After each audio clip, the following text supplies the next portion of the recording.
മതചിഹ്നങ്ങൾ ഉപയോഗിച്ച് സർവകലാശാലകളിലെ പരിപാടികളിൽ വരരുത്, അല്ലെങ്കിൽ അത്തരം ഭാരതാംബയുടെ ഫോട്ടോ വയ്ക്കരുത്. അത് തന്നെയായിരുന്നു തുടക്കത്തിൽ രജിസ്ട്രാർ ആയിട്ടുണ്ടായിരുന്ന പ്രൊഫസർ കെ.വി. അനിൽകുമാർ പറഞ്ഞിരുന്നത്.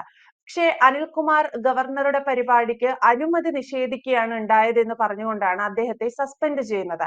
അവിടം മുതൽ തുടങ്ങിയതാണ് ഗവർണറും SFIയും തമ്മിലുള്ള ഒരു സമരമുറ എന്ന് പറയുന്നത്. അതിനു മുൻപും പലതരത്തിലുള്ള വിഷയങ്ങളുണ്ട്. പക്ഷേ ഔദ്യോഗികമായി, അല്ലെങ്കിൽ നാലാൾ അറിയെ SFI ഒരു സമരം പ്രഖ്യാപിച്ചത് അവിടെ മുതലാണ്, നമ്മുടെ പുതിയ ഗവർണർ രാജേന്ദർ ആർലേക്കർക്കെതിരെ. യഥാർത്ഥത്തിൽ ഗവർണർക്കെതിരായ ഒരു വടി നോക്കി നടന്നിരുന്ന SFIയുടെ കയ്യിലേക്ക് ഗവർണർ തന്നെ ഇത്തരത്തിലൊരു അടിക്കാൻ പാകത്തിൽ ഒരു വടി വെച്ചു കൊടുത്തു എന്ന് നമുക്ക് ഈ സംഭവത്തെ പറയാൻ സാധിക്കുമോ? SFIയുടെ ഈ ഒരു പ്രതിഷേധം ഇത്രയേറെ വാർത്താ മാധ്യമങ്ങളുടെ ശ്രദ്ധയിലേക്ക് എത്തിക്കാൻ ഗവർണറും ഒരു കാരണക്കാരനായി എന്ന് പറയാൻ സാധിക്കുമോ? ഇല്ല, അങ്ങനെ തോന്നുന്നില്ല. ഇപ്പം ഇതിനകത്ത് നമ്മൾ പഠിക്കേണ്ട ഒരു കാര്യം എന്ന് പറഞ്ഞാൽ, ഗവർണറുടെ ഒരു വിഷയം കേരള യൂണിവേഴ്സിറ്റിയിൽ കാലങ്ങളായിട്ട് യൂണിവേഴ്സിറ്റി അടക്കി ഭരിച്ചുകൊണ്ടിരുന്ന ഒരുപക്ഷെ ഇടതുപക്ഷത്തിന്റെ കയ്യിൽ നിന്ന് അവരുടെ ആ ഒരു സ്വാതന്ത്ര്യം അല്ലെങ്കിൽ ആ ഒരു മേധാവിത്വം നഷ്ടപ്പെടുന്നു എന്ന് കണ്ട് ആ നഷ്ടപ്പെടുത്തലിന്റെ ഭാഗമായിട്ട്, അല്ലെങ്കിൽ അതൊന്നും അനുവദിക്കാൻ പറ്റത്തില്ല എന്ന് കാണിക്കുന്നതിന് വേണ്ടി SFI നേതാക്കന്മാരെയും ഒരുപക്ഷെ DYFIക്കാരെയും ഈ പാർട്ടി സംവിധാനവും CPM-ഉം ഉപയോഗിക്കുന്നു എന്ന് വേണം കരുതാൻ. കാരണം ഈ അസ്വസ്ഥതയൊന്നുമില്ലാതെ ഇഷ്ടമുള്ളതുപോലെ ഇഷ്ടത്തിന് ഇഷ്ടക്കാരെ തിരികെ കയറ്റി പല നിയമങ്ങളും പല കാര്യങ്ങളും അവർക്കുതകുന്ന തരത്തിൽ ഒരുപക്ഷെ നിയമങ്ങളെ പോലും കാറ്റിപ്പറത്തി കാലങ്ങളായിട്ട് യൂണിവേഴ്സിറ്റികൾ കൈവശം വെച്ചിരുന്ന ഇടതുപക്ഷ പ്രസ്ഥാനത്തിന് പ്രശ്നമായില്ലേ? എന്തുവാ ഇവർ ഈ പറയുന്ന പ്രശ്നത്തിനകത്ത്? വളരെ കൃത്യമായ പൊളിറ്റിക്സ് ആണ് ഗവർണർ കളിക്കുന്നത്. നേരത്തെ ഏറ്റവും കൂടുതൽ ഇന്ത്യയിൽ എക്സ്പോർട്ട് ചെയ്യുന്ന ബീഫ് വിവാദം കേരളത്തിൽ കൊണ്ട് കത്തിച്ച പോലെയുള്ളൂ. എന്താണ് ഭാരതമാതാവ്? നീതു പറഞ്ഞല്ലോ, മതചിഹ്നം. ഏത് മതത്തിന്റെ ചിഹ്നമാണ് ഭാരതമാതാവ്? ഈ ഭാരതത്തിൽ ആയിരക്കണക്കിന് വർഷങ്ങൾക്ക് മുമ്പ് ഭാരതമാതാവിന്റെ പടം വരയ്ക്കുകയും ഇവിടുത്തെ അത് മുസ്ലിം ആകുകയും, അല്ലെങ്കിൽ മുസ്ലിം ഭാരതമാതാക്കി ജയിന്ന് വിളിക്കുകയും ക്രിസ്ത്യാനി അംഗീകരിക്കുകയും ഇന്ത്യക്കാരൻ മൊത്തം അംഗീകരിക്കുകയും ചെയ്തിടത്ത് ആ ഭാരതമാതാവിന്റെ പടം ഇപ്പം മതചിഹ്നമാണെന്ന് പറഞ്ഞ് പ്രചരണത്തിൽ തുടങ്ങി. അല്ലെങ്കിൽ അത്തരത്തിൽ പറഞ്ഞാൽ ഞങ്ങളുടെ കൂടെ ചില മതമൂല്യവാദികൾ ഉണ്ടാകും, അല്ലെങ്കിൽ ആ ഒരു രാഷ്ട്രീയത്തിന്റെ പ്രയോജനം ഉണ്ടാകും എന്ന് കണ്ട് കൃഷിമന്ത്രി ഉണ്ടാക്കിക്കൊണ്ടുവന്ന ഒരു വിഷയമല്ലേ ഇത്? അല്ലെങ്കിൽ ആ പടം കൊണ്ടിരുന്നോട്ട് ഭാരതമാതാവിന്റെ ആണല്ലോ, അല്ലാതെ ഈ പറയുന്ന RS നേതാവിന്റെ ഒന്നും അല്ലായിരുന്നല്ലോ, പരമശിവന്റെയും മഹാവിഷ്ണുവിന്റെ ഒന്നും അല്ലായിരുന്നല്ലോ. ഭാരത് മാതാവ് എന്ന് പറഞ്ഞാൽ ഇന്ത്യയെ ഉദ്ദേശിക്കുന്നത്. അത് നൂറ്റാണ്ടുകൾക്ക് മുമ്പ് നമ്മൾ അംഗീകരിച്ച ജാതിമത ഭേദമന്യേ എല്ലാ സംവിധാനത്തിലുള്ള ആൾക്കാര് ആ ഭാരതമാതാവിനെ അംഗീകരിച്ച, ഭാരത് മാതാ കി ജയ് വിളിച്ച ഇതെന്നാ ഇത് RSSകാരന് കൊടുക്കാൻ ഇവർ തീരുമാനിച്ചത്? ഭാരതമാതാവ് എന്ന RSSന്റെ ആയത്? അല്ലെങ്കിൽ ഈ പറയുന്നത് പോലെ ഓറഞ്ച് കളർ, ആ കളർ എങ്ങനെയാ, കാവി നിറം എങ്ങനെയാ ഇവിടുത്തെ ഒരു RSSകാരന്റെയും BJPക്കാരന്റെയും ആവുന്നത്? അപ്പൊ ഇവർ പതിച്ചു കൊടുത്തിരിക്കുകയാണ്.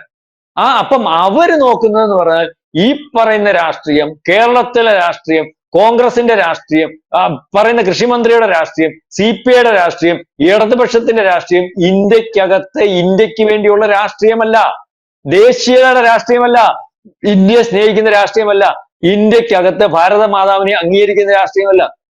ഇത് വളരെ ബുദ്ധിപൂർവ്വം ആർലേക്കർ കളിച്ച കളിയാ.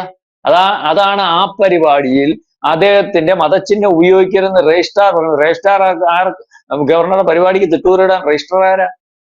രജിസ്ട്രാറൊക്കെ ഗവർണറുടെ കീഴിലല്ലേ ഈ പറയുന്ന വൈസ് ചാൻസലർ. അതുകൊണ്ടാണ് അയാളെ സസ്പെൻഡ് ചെയ്തത്. അയാളെ സസ്പെൻഡ് ചെയ്തപ്പോൾ ഇയാൾ നിയമോപദേശം ചോദിച്ചപ്പോൾ ഇയാളെ സസ്പെൻഡ് ചെയ്യാനും, അല്ലെങ്കിൽ ഈ പറയുന്ന സിൻഡിക്കേറ്റ് എടുത്ത തിരിച്ചു കൊണ്ടുവരുന്ന തീരുമാനത്തിനെയൊക്കെ മറികടക്കാനും സാധിക്കും. അതായത് അയാൾ ഓരോ ദിവസവും ഈ പ്രശ്നത്തിനകത്ത് അയാൾക്ക് ഇടപെടാൻ പറ്റുന്ന രീതിയിലേക്ക് ഇടപെടുകയും അതിനകത്ത് സമാന്തരമായിട്ടുള്ള ഒരു സംവിധാനം കൊണ്ടുവരികയും ഒക്കെ ചെയ്യുന്ന രീതി, അതായത് കൃത്യമായ രാഷ്ട്രീയമാണ് കളിക്കുന്നത്. കേരളത്തിൽ ഗവർണർ കളിക്കുന്ന രാഷ്ട്രീയം അയാൾ RSSകാരനാ, അതിനാർക്കാ തർക്കം? BJPയുടെ ഭാഗമായിട്ട് വന്ന അതിനാർക്കാ തർക്കം? അതിന് വളം വെച്ച് കൊടുക്കുന്ന രീതിയിലേക്ക് ഇവിടുത്തെ ബാക്കിയുള്ള രാഷ്ട്രീയ പാർട്ടികൾ മാറുന്നത് എന്തിനാ?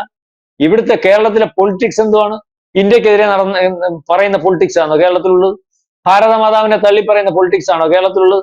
അല്ലെങ്കിൽ ഈ പറയുന്ന BJP എന്ന് പറയുന്ന പ്രസ്ഥാനം അത് ഏത് മതേതര ജനാധിപത്യ സംവിധാനത്തിനകത്ത് നിൽക്കുന്ന പാർട്ടിയാണെന്ന് പറയുമ്പോൾ ഈ പാർട്ടിയെ തള്ളിപ്പറയുന്നത് മാത്രമായിട്ട് ബാക്കിയുള്ള രണ്ട് പാർട്ടിക്കും ജയിക്കാൻ കഴിയുന്ന ആൾക്കാരുള്ള ഒരു ഇടമാണ്, അല്ലെങ്കിൽ മതമൂല്യവാദികളുടെ കേന്ദ്രമാണെന്ന് ഈ ആർലേക്കർ കാണിച്ചു കൊടുക്കാൻ ശ്രമിക്കുമ്പോൾ അത് ശരിവെക്കുന്ന രീതിയിലേക്കുള്ള ഒരു CPM-ഉം ഒരു CPI-യും അല്ലെങ്കിൽ ഒരു വിദ്യാർത്ഥി സംഘടനയും DYFI ആണ് ഇപ്പോൾ ഉള്ളത്. അത് തന്നെയാണ് അദ്ദേഹം ഉദ്ദേശിക്കുന്നത്. ദൂരവ്യാപക പ്രത്യാഘാതം ഉണ്ടാക്കും. കേരളത്തിലെ ഈ പറയുന്ന കോൺഗ്രസിനും അല്ലെങ്കിൽ ഈ CPM-നും ഒക്കെ ഈ കാര്യത്തിൽ കൃത്യമായ തീരുമാനമെടുത്തിൽ കാര്യം എവിടുന്ന ഉരുത്തിരിഞ്ഞ നീതി പറഞ്ഞത് ഭാരതമാതാവിന്റെ കാര്യത്തിൽ ഇവിടുത്തെ പാർട്ടിക്കുള്ള അഭിപ്രായം, ആ വിഷയത്തോടനുബന്ധിച്ച് വന്ന കാര്യങ്ങൾ, ഇപ്പൊ പല കാര്യങ്ങളാണല്ലോ ഈ വിഷയം വന്നു, രജിസ്ട്രാറെ സസ്പെൻഡ് ചെയ്തു. ആ വിഷയത്തിനകത്ത് ഇന്നലെ സിസ തോമസിന് താൽക്കാല ചാർജ് കൊടുത്ത് അവർ കൊടുത്തേക്കുന്ന ഡിജിറ്റൽ സർവകലാശാലയ്ക്കകത്ത് അഴിമതി കോടിക്കണക്കിന് രൂപ വരുന്നു, അന്വേഷിക്കാൻ പറഞ്ഞേക്കുവാ. അത് ആരുടെ കീഴിലാ ഡീറ്റെയിൽ സംവിധാനം ഇരിക്കുന്നത് മുഖ്യമന്ത്രിയുടെ കീഴിലാ. നാളെ കാലത്ത് മെനക്കേടാവും. അപ്പൊ ആ രീതിയിലേക്ക് അപ്പം രാഷ്ട്രീയം കൃത്യമായിട്ട് ഞാൻ പറഞ്ഞു വന്നത്, നീതി വിചാരിക്കുന്നത് പോലെ SFIക്കാരൻ സമരം ചെയ്യുന്ന അവന് പഠിക്കാൻ പറ്റാത്ത സംവിധാനത്തിനല്ല. SFIക്കാരൻ പറയുന്നത് ആർലേക്കറെ മാറ്റുന്നു. ആർലേക്കറെ തീരുമാനിക്കുന്നത് ആരാ? ഇവിടുത്തെ ഭരണഘടനാ സംവിധാനത്തിനകത്ത് ആർലേക്കറെ തീരുമാനിക്കാൻ കേന്ദ്ര ഗവൺമെന്റ് സാധിക്കുന്നുണ്ട്. കേന്ദ്ര ഗവൺമെന്റ് ഈ പറഞ്ഞതുപോലെ അവിടെ വന്നത് ഈ പറയുന്ന SFIക്കാരൻ പിന്തുണയ്ക്കുന്ന ഈ കേരളത്തിലെ ഭരണം പോലെ തന്നെ ജനാധിപത്യ സംവിധാനത്തിൽ കൂടിയാ വന്നത്. പാർലമെന്റിന്റെ ഊട് പൊളിച്ച് അതിനകത്ത് ചാടിയവരല്ല, അത് മനസ്സിലാക്കണം. അപ്പൊ ഇയാൾ ഇവിടെ കിടന്ന് അടിയുണ്ടാക്കിയാൽ, ഇയാൾ ഇവിടെ കിടന്ന് പ്രശ്നം ഉണ്ടാക്കിയാൽ, ഇയാൾ ഗവർണറെ കൊല്ലുമെന്ന് പറഞ്ഞാൽ അത് ജനാധിപത്യമല്ല. സമരം ചെയ്യാൻ അധികാരമുണ്ട്. വീസയുടെ മുറിക്കകത്ത് കയറാനും ഗവർണറെ തല്ലാനും ഗവർണറെ കാറ് തല്ലി പൊട്ടിക്കാനും മറ്റു രീതിയിലേക്കൊക്കെ സമരമുറ. അത് നാളെ കാലത്തെ ഒരുപക്ഷെ ഈ പറയുന്ന മൂന്നാമതൊരു അധികാരത്തിൽ വരുന്നതിന് സാധ്യതയില്ലാക്കുന്ന ഒരു അവസ്ഥ ഉണ്ടാകും. എന്ത് കോപ്രായമാണ് കാണിക്കുന്നത്, എന്ത് വെല്ലുവിളിയാണ് കാണിക്കുന്നത് എന്ന് ജനം തീരുമാനിച്ച് തിരിച്ചറിഞ്ഞ് വോട്ട് ചെയ്യാൻ സാധിച്ചാൽ ഈ മെനക്കെട്ടതൊക്കെ വൃഥാ ആവും. ഇപ്പൊ അമേരിക്കയിൽ നിന്ന് അദ്ദേഹം ഇവിടെ വന്ന്, അല്ലെങ്കിൽ ഇവരുടെ എല്ലാം നേതാവ് പിണറായി വിജയൻ നമ്മുടെ മുഖ്യമന്ത്രി വന്ന് ഇതിന് തീരുമാനം ഉണ്ടാക്കേണ്ടി വരും. ഇപ്പൊ പിള്ളേരെ ഇറക്കി വിട്ടിരിക്കുന്നത് യാതൊരു രാഷ്ട്രീയമല്ല, ഇറക്കാൻ, പ്രകോപനം ഉണ്ടാക്കാൻ, അതിൽ കൂടി രാഷ്ട്രീയ പ്രയോജനം ഉണ്ടാക്കാൻ, ഇവിടുത്തെ രാഷ്ട്രീയം എന്താണെന്ന് തിരിച്ചറിയിക്കാൻ, ആ രാഷ്ട്രീയത്തിന്റെ ഭാഗമായിട്ട് നിൽക്കുന്ന അല്ലെങ്കിൽ BJPയുടെ രാഷ്ട്രീയം എന്താണെന്ന് ഇവിടുത്തെ ആൾക്കാർ ചർച്ച ചെയ്യാൻ വേണ്ടി ആർലേക്കർ ചെയ്ത പരിപാടിയാ. ഈ പറയുന്ന ഇവിടുത്തെ HFIക്കാർ പിള്ളേർ പറയുന്നത് പോലെ അല്ല ആർലേക്കർ ഒരു സുപ്രഭാതത്തിൽ ഗവർണറായിട്ട് PSC എഴുതി കിട്ടിയതല്ല. എല്ലാ രാഷ്ട്രീയവും കളിച്ചു. അല്ലെങ്കിൽ അത്തരത്തിൽ പ്രായമുള്ളവൻ, RSSന് ഏറ്റവും വേണ്ടപ്പെട്ടവൻ, ഇന്ത്യയെ അറിഞ്ഞവൻ, പലയിടത്തും രാഷ്ട്രീയം കളിച്ചവൻ, വളരെ പ്രഗത്ഭ്യമുള്ളവൻ, അത്തരത്തിലുള്ള നമുക്കറിയാമല്ലോ ആരാ ഗവർണറാവുന്നത്. വളരെ പാരമ്പര്യമുള്ള ഒരു പ്രായം കഴിയുമ്പോൾ ആ പണിയൊന്നും മുഖ്യമന്ത്രിയായിട്ടോ കേന്ദ്രമന്ത്രിയായിട്ടോ ഒന്നും ഇരിക്കാൻ പറ്റാതെ രാഷ്ട്രീയ വിരമിക്കലിന്റെ ഭാഗമായിട്ട് വരുന്ന രീതിയിലേക്കുള്ള ആൾക്കാർ, അതായത് മുതിർന്ന ആൾക്കാരെയാണല്ലോ കോൺഗ്രസിനകത്തായാലും CPM-നുള്ള ഭാഗ്യമില്ല. ഗവർണർ തീരുമാനിക്കുന്ന കേന്ദ്രത്തിൽ അധികാരത്തിൽ വേണം. കോൺഗ്രസിന് പലവട്ടം സാധിച്ചിട്ടുണ്ട്, BJPക്ക് ഇപ്പൊ സാധിക്കുന്നത്. അപ്പൊ ആർലേക്കർ അത്രയും പാരമ്പര്യമുള്ള ആളാ. അയാളെ ഇവിടെ ഈ കളി പഠിപ്പിക്കാൻ ചെന്നാൽ അയാൾ കൃത്യമായിട്ട് കളി പഠിപ്പിക്കും. നേരത്തെ ഇരുന്നതിനെക്കാട്ടി മൂത്ത സാധനമായത്. നേരത്തെ ഇരുന്നത് RSS അല്ല, അല്ലെങ്കിൽ BJP അല്ല, അതിനെക്കാട്ടിൽ അതിന്റെ പാരമ്പര്യവും അതിന്റെ കാര്യങ്ങൾ എങ്ങനെ ഇംപ്ലിമെന്റ് ചെയ്താൽ നടക്കും അല്ലെങ്കിൽ നടത്തണം എന്ന് കൃത്യമായിട്ട് അറിയാവുന്ന ആളാണ് ഈ പറയുന്ന ആർലേക്കറിനോട് കളിച്ചാൽ ആർലേക്കർ കളി പഠിപ്പിക്കും. ആ കളി പഠിപ്പിക്കാൻ വേണ്ടിയാണ് ഭാരത മാതാവിന്റെ പടം എടുത്ത് അയാള് പൊക്കി പിടിച്ചിരിക്കുന്നത്.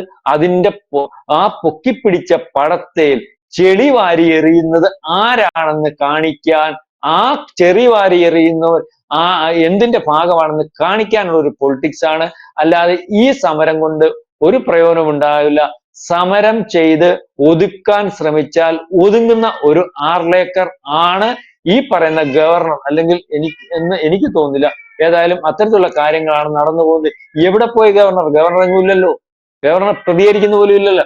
ഗവർണർ എവിടാണെന്ന് പോലും അറിയത്തില്ലല്ലോ. ഇവന്മാർ എവിടെ കിടന്നാ സമരം ചെയ്യുന്നത്? അദ്ദേഹം എനിക്കൊന്ന് രാജ്ഭവനിൽ പോലും ഇല്ല. അപ്പൊ ഇവന്മാർ ചെയ്യട്ടെ, സമരം ചെയ്യട്ടെ, ജനം ചർച്ച ചെയ്യട്ടെ എന്നുള്ള രീതിയിലേക്ക് ഒരു കാര്യം ഉരുത്തിരിച്ചിട്ട് മാറി നിൽക്കുന്ന, അല്ലെങ്കിൽ എന്റെ കാര്യം എനിക്ക് നോക്കാൻ അറിയാം, ഇവർ എത്ര സമരം ചെയ്താലും അതിന്റെ വഴിക്ക് പോകുന്നത് കാണിച്ചു കൊടുക്കുന്ന ഒരു ഗവർണറെയാണ് നമ്മൾക്കിപ്പോ കാണുവാൻ സാധിക്കുന്നത്. അത് തന്നെയായിരിക്കും സംഭവിക്കാൻ പോകുന്നത്. എന്തായാലും ഗവർണറും SFIയും തമ്മിലുള്ള പോര് കടുക്കുകയാണ്. കഴിഞ്ഞ ദിവസം കേരള സർവകലാശാല അക്ഷരാർത്ഥത്തിൽ യുദ്ധക്കളമായി മാറി എന്ന് വേണം മാധ്യമങ്ങളിലൂടെ പുറത്തുവന്ന ദൃശ്യങ്ങളിലൂടെയൊക്കെ മനസ്സിലാക്കാൻ. പോലീസ് ജലപീരങ്കി പ്രയോഗിച്ചു, വിദ്യാർത്ഥികൾ തെരുവിലിറങ്ങി പല വിധത്തിൽ പ്രക്ഷോഭം നടത്തുന്നതൊക്കെ നമ്മൾ കണ്ടു. ഭാരതാംബയുടെ ചിത്രം പൊതുപരിപാടികളിൽ നിന്ന് ഗവർണർ ഒഴിവാക്കുക. ഗവർണർ നടത്തുന്ന പരിപാടികളിൽ രാജേന്ദ്ര ആർലേക്കർ എന്ന് പറയുന്ന നമ്മുടെ ഗവർണർ നടത്തിവരുന്ന ചില രീതികൾ പൊതുപരിപാടികളിൽ നിന്ന് മാറ്റുക എന്നൊക്കെയാണ് SFIയുടെ ഒരു ആവശ്യം എന്ന് പറയുന്നത്. ഇത് എത്രത്തോളം ഗവർണർ അംഗീകരിക്കുമെന്നൊക്കെ വരും ദിവസങ്ങളിൽ കണ്ടറിയാം. ഒരിഞ്ച് പോലും പിന്നോട്ടില്ല എന്ന നിലപാടിലാണ് SFIയും ഉള്ളത്. വ്യക്തമാണ്. Thank you Prashant sir.